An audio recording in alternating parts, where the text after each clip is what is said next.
I've noticed something in recent years: the rapid decline in spy movies, both in quantity and quality. I do not think I can name many great spy movies, or spy movies at all, for the last 10 years. Of course, I can name a few like Skyfall and Kingsman, but otherwise, there aren't many. I always had this fondness for the spy movie genre. Most people do. It's this strange love. They were like the first superheroes along with westerns, the first blockbusters, the first go-to franchise. And that's a shame. The dominating genre now almost completely died out. Hi, my name is Tyler, and I love film. And today, I will be talking about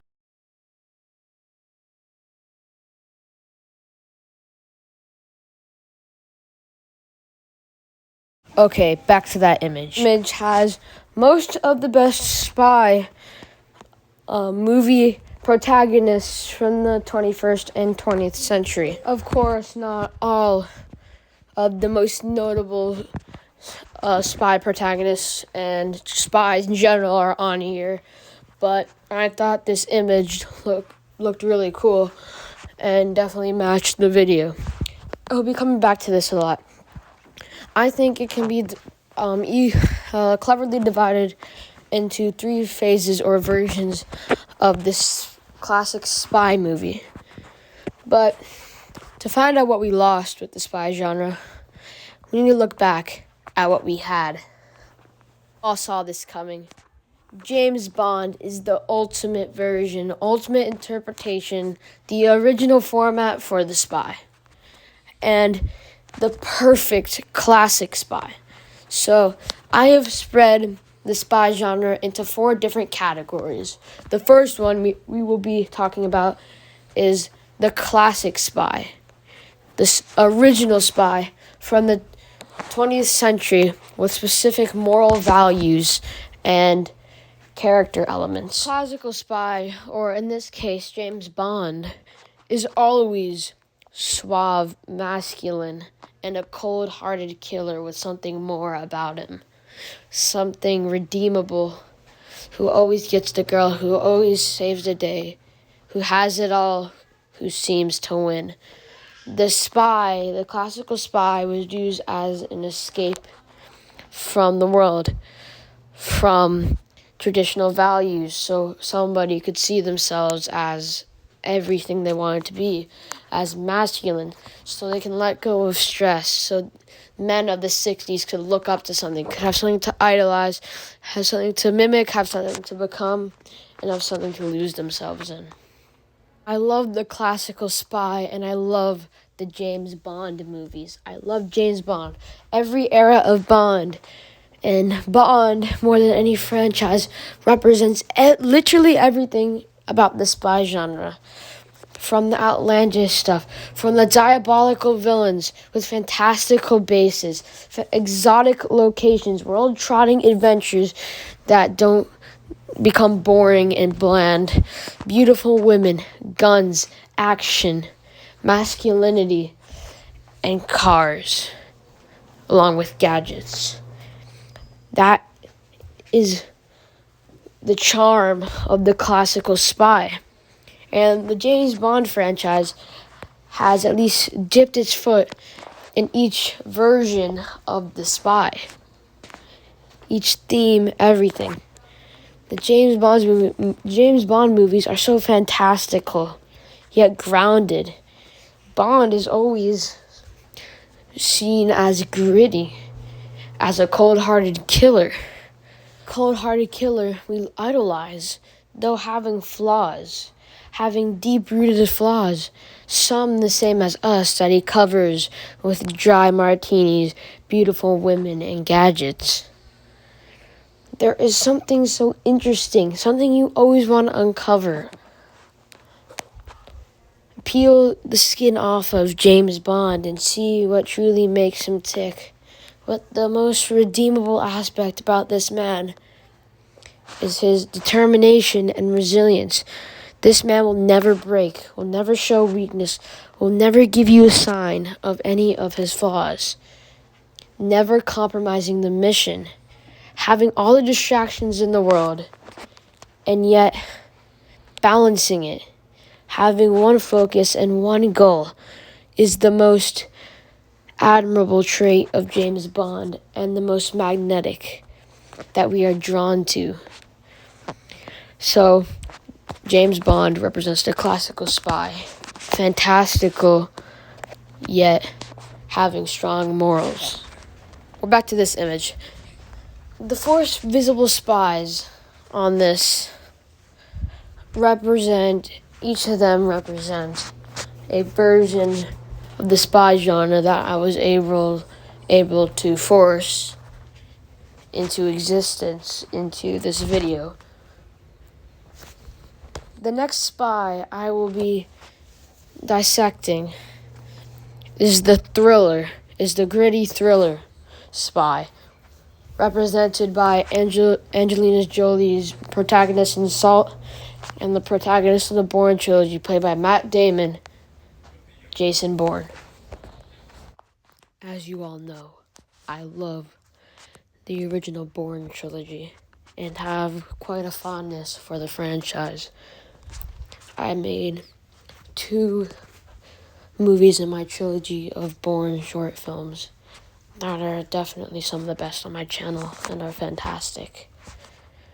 I think the Bourne franchise perfectly represents this era of the spy genre, coming about in the late 90s with Mission Impossible, and then truly taking form in films like Casino Royale, the Jack Ryan franchise, and truly cementing this era, this version of the classic spy, was the Bourne Trilogy. Though not to the extreme of the gritty thriller, crime, action, guns on the ground type of spy movie, the Bourne franchise definitely kickstarted this love, this infatuation with spy thrillers that were dark, supposed to be dark and gritty, and had the main character in all these situations, spawning the Taken series in its wake, which exemplifies the downfall of this era. This era started out truly with the Bourne Trilogy as a reinvention of the spy, taking many cues from the fantastic books.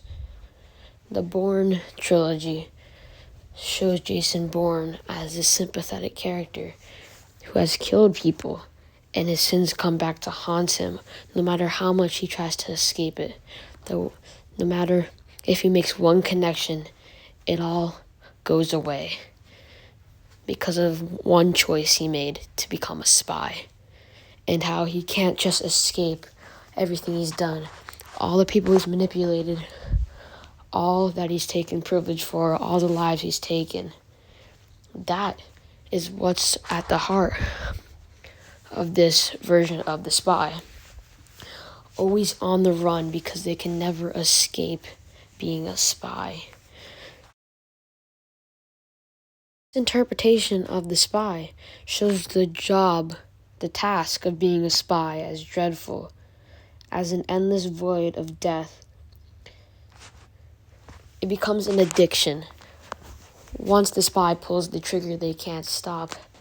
And if they try to stop, then they get shot and dropped into a river to die, like at the beginning of the Bourne Identity. It shows how spies would be treated in the real world and how they are. The next interpretation of the spy I will be looking at from this image happens to be at your direct right, showing Melissa McCarthy's spy agent from some spy movie I do not know the name for that is very highly rated. This is an interpretation of a spy that deconstructs the most fantastical elements and puts them in real world situations and truly studies them, studies the perks of being a spy. I present to you the deconstruction of the classic spy. This version of the spy takes it to the opposite extreme, more extreme than the original Bond films. Films like Kingsman: The Secret Service, which I love, The Man from U.N.C.L.E., and the Mission Impossible movies all fall under this category of the spy genre. I'd also like to point out that the Mission Impossible franchise falls under 3 of these 4 categories I will discuss today. First being the thriller, which we just talked about. Second being this, and next being the next one. Something that The Man from U.N.C.L.E. and the Kingsman franchise do so well to fall under this category, to define this category, is it takes it to the extreme.